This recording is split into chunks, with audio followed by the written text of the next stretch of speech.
Isang malaking awesome and wala tayong live ngayon kasi marami akong tinatapos na kailangan ko i-attendan pero I will keep you updated sa market natin ngayon. So, marami tayong pag-usapan. Isa to sa mga gusto kong pag-usapan which is yung magiging calendar natin, then also yung mga reasons kung bakit tayo nag-struggle to get past with the levels na dapat bullish na tayo. And also with the situation with the STRC or yung kay Michael Saylor, which pinag-uusapan na rin natin ng medyo matagal-tagal na.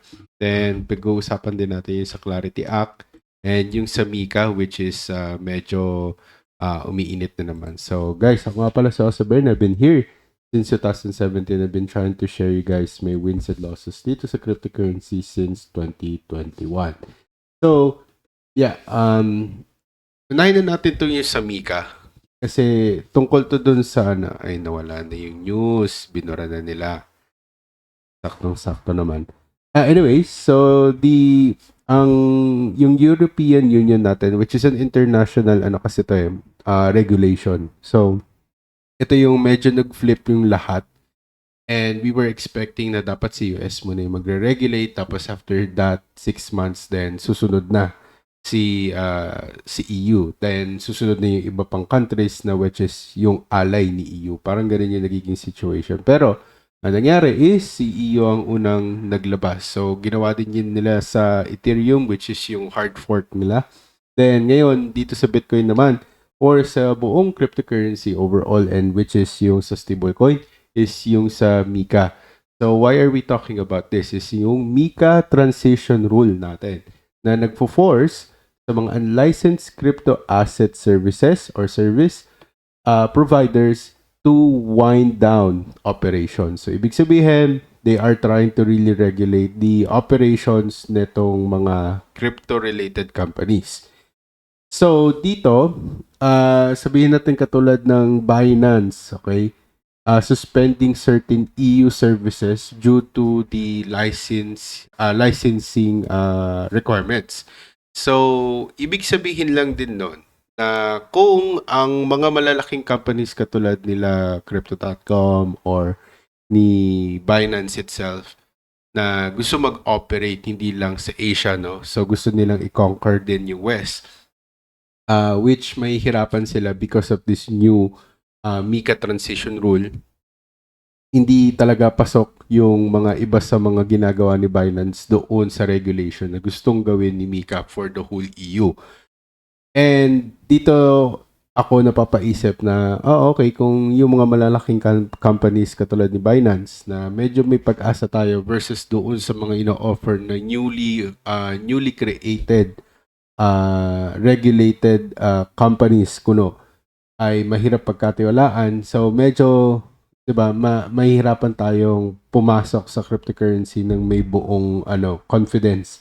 Kasi sabihin natin, tiwala kay Bybit or kay Binance or kay Mexi, hindi siya makakapag-operate sa EU, which is giving a parang bottleneck na tinatawag upang masabi natin na, okay, adoption na talaga to. So, isa ito sa mga parang feeling ko ginagamit to really stop the adoption na nangyayari sa cryptocurrency. But let's go with the charts, no? So, since tapos na tayo dun, let's scratch that off sa ating list na pag-uusapan. Gusto ko itong madaliin sa inyo kasi marami nagtatanong sa atin dito, where is the bullish, So, hindi magbabago yung take ko. So, di ba sinabi ko last time, 60 to 700. So, let's make it lenient kasi medyo maraming samot-saring mga news, no? So, 63,300 talaga para masabi ko na talaga angat tayo, then we will be able to go down. Or, yun yung bottom. So, pwede yun yung maging situation. Pero, as per the zoom out natin, no, hindi pa naman. Kasi ito yung first time nating i-touch to. Ito yung parang yung pangalawa. So, sa pangatlo, what are the chances na medyo maging parang breakdown tayo, tas tsaka maging fake breakdown, tas tayo mangat. Pwede yun maging mangyari, or ang mangyari is we retrace, tas tsaka tayo bumagsak palalo, pabalik ng 47, which is yung worst case scenario na pwedeng ipasok ng mga news sa moment na nandito tayo sa level which is na 54K na talagang hinahanap kong level. Then, sinabi ko rin sa inyo na at this level, talagang bibili ako in any case na talagang mag-get close or mag-close siya doon weekly. No? So, kahit sabihin natin, hindi pa yan yung tamang time to buy altcoins. Yes, definitely. We're trying to buy major assets only. So, Bitcoin, Ethereum lang. So, Bitcoin, Ethereum, Bitcoin, Ethereum. Nevertheless, kung ano yung magiging move, if mag 54K, then that will be our best buying zone. So, also dito sa other chart natin, which is yung sa Wanda, no? Pinag-usapan din natin to because we have the moving average and yung trend patterns na hinahanap natin. So, ang hinahanap natin so far is we need to go at least below doon sa moving average 150. Pero the moment that we go below there, kailangan niya talaga mag-retrace, which is katulad na ito. Then when we went down, nag-retrace siya konti. Then we tried to retrace the previous low, tsaka tayo umangat ng todo. So same thing here, sadyang hindi naman dapat talaga nangyari. What we're trying to say here is this is COVID-19. So but kinorek agad yan ng liquidity and nakita natin na we had a really good run after that.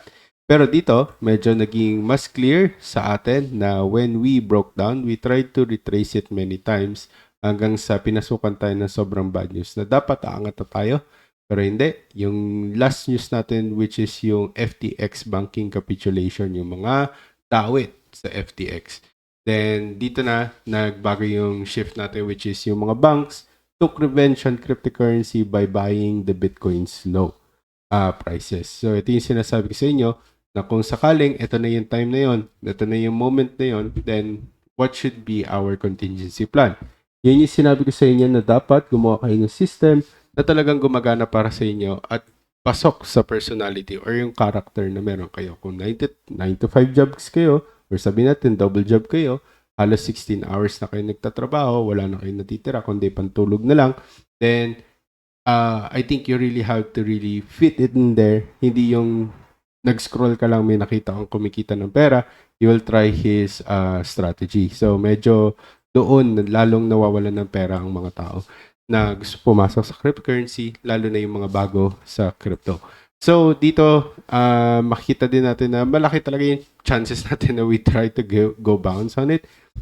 Maliban dahil sa, okay, pwede na natin baliktarin yung ulo natin. Baka magpa-pump na to. So, pwede nyo din sabihin yun. Okay, but also, there is a probability na magtagal pa tayo dito. Pero the moment na magtagal tayo dito, it means this is a super pump na pwedeng pasukin natin yung level or next key level.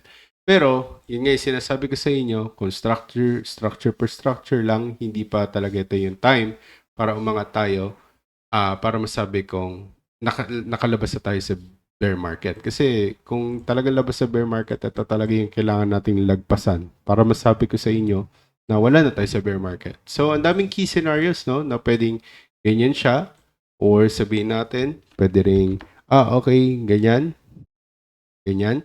Or sabihin natin, ngayon na siya umangat, tapos ganyan siya. Pwede yan mangyari. Leaving to a double bottom. Pwede yan mangyari, which is also pwedeng triple bottom, no? Or inverted head and shoulder na sinasabi. Pero, yeah, sa lower time frame, guys, ito, pinredict natin to nung nandito pa lang tayo nung June 26. No, so nilagay ko ito, pinost ko din to sa Facebook kung ano yung tingin ko dito about this. And tinry ko express sa inyo na, okay, this is just a parang super easy fractal na talagang paulit-ulit na nangyayari. So, hinigit ko lang to sa ibang date, later than March, when we were trying to crash. Then, hinagit ko siya dito. Then, pasok siya dun sa Fibonacci na which, pwede, hanggang 53. At some cases, pag bearish talaga, pumapalo siya ng 50 to 600. Pero kung bullish siya, hanggang 53,700 lang. Okay, so sa Fibonacci ito ha. Okay, ito yung sinasabi niya. So ako, ang route ko talaga is 54. In any case na anong mangyari, na talagang bilihin siya ng mga whales, then at least nakabili ako sa 54 sarado. So parang ganon. So, next is yung doon sa Binance news natin, or yung ETF rather, tapos na pala tayo sa Binance.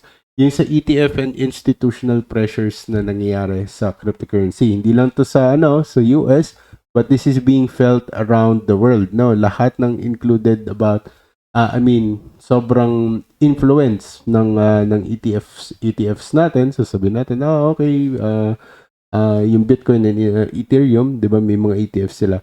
But yeah, the spot ETFs recorded a massive outflow na nangyari. So meron tayo sa far side, no? Pwede niyo tignan 'yan. Pero hindi ko na kasi siya ma-pull up. Ewan ko bakit ano nangyari. Pero kasi hindi siya ina-allow ni VPN ko. Teka. Ito. Ayun. Sabi na nga ba hindi siya allow. So anyways, tulad ng sinabi ko, outflows and even first nakita to kay, syempre lagi naman nauuna to si BlackRock IBIT.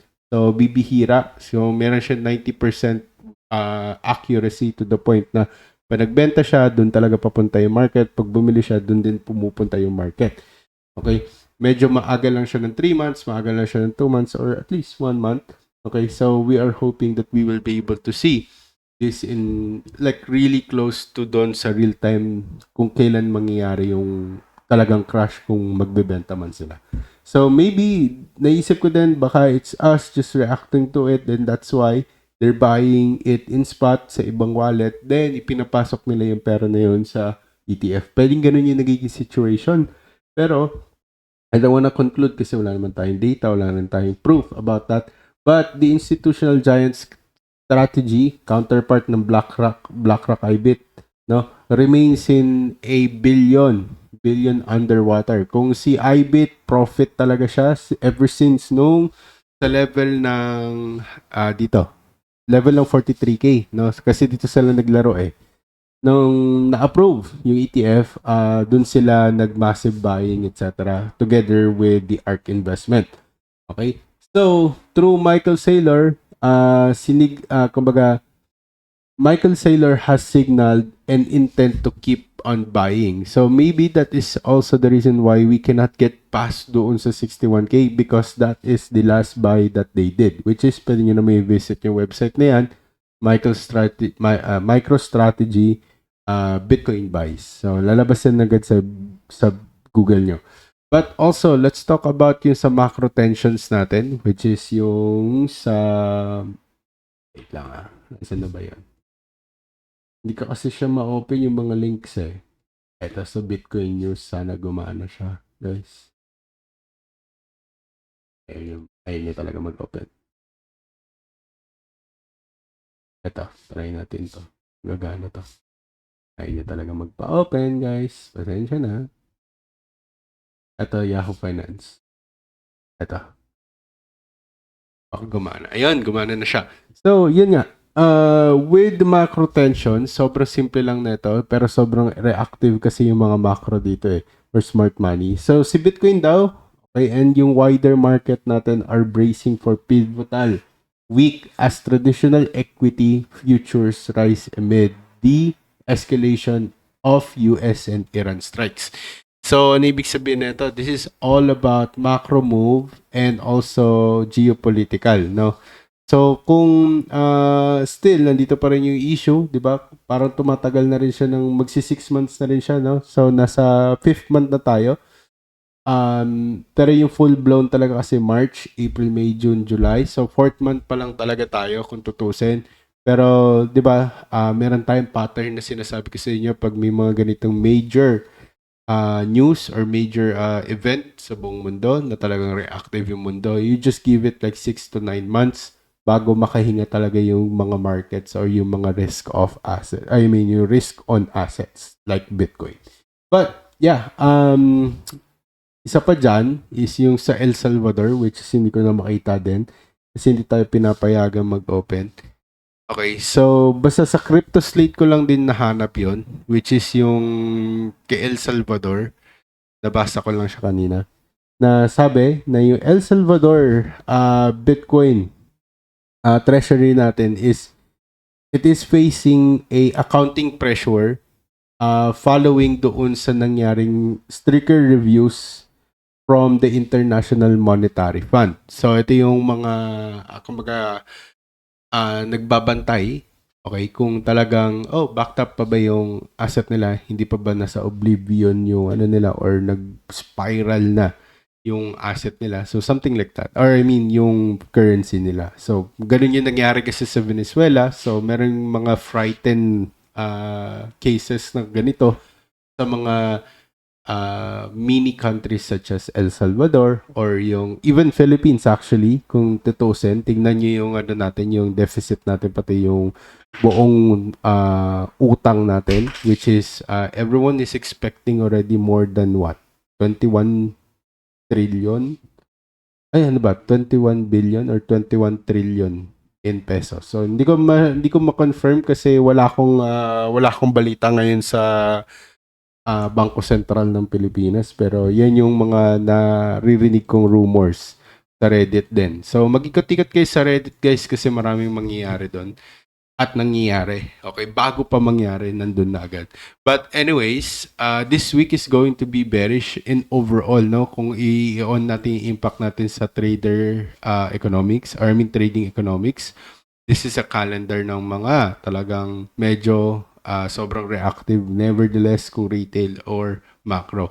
So dito, sabi dito, Wednesday, July 1, July 1, Fed Chair Warsh speech. So yung mga nagbe-betting dyan.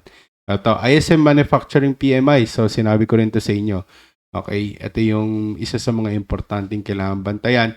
Kasi susunod talaga dyan is yung non-farm payrolls at yung unemployment rate which is malalaman kung kailangan i-shutdown or kailangan natin magkaroon na ulit ng shutdown. So, tingin ko isa yun din sa mga alas na ginagawa, inaintay lang natin na i-activate ulit ni Donald Trump. Hanggat hindi pa nakapaghilom yung buong economy ng US, maging sa mga allied countries na talagang iniisip ni Donald Trump na magiging main criteria for them to be able to enter the golden era na tinatawag nila. But anyways, anong tingin nyo? Kayo magsabi. Papalo ba tayo ng 63K for Bitcoin? Kasi I really don't think so. Okay, pero malaki yung chances kung sa lower time frame kasi tayo nakatingin. Kasi kailangan niyang umangat. Okay ba? Anyways, guys, chismis lang ang lahat ng yon. Kailangan niyo pa rin aralin, planuhin, at kilusan. Nang sa gayon, ang lahat ng to ay ating makamtan. At syempre guys, alam niyo na, stay awesome. Goodbye.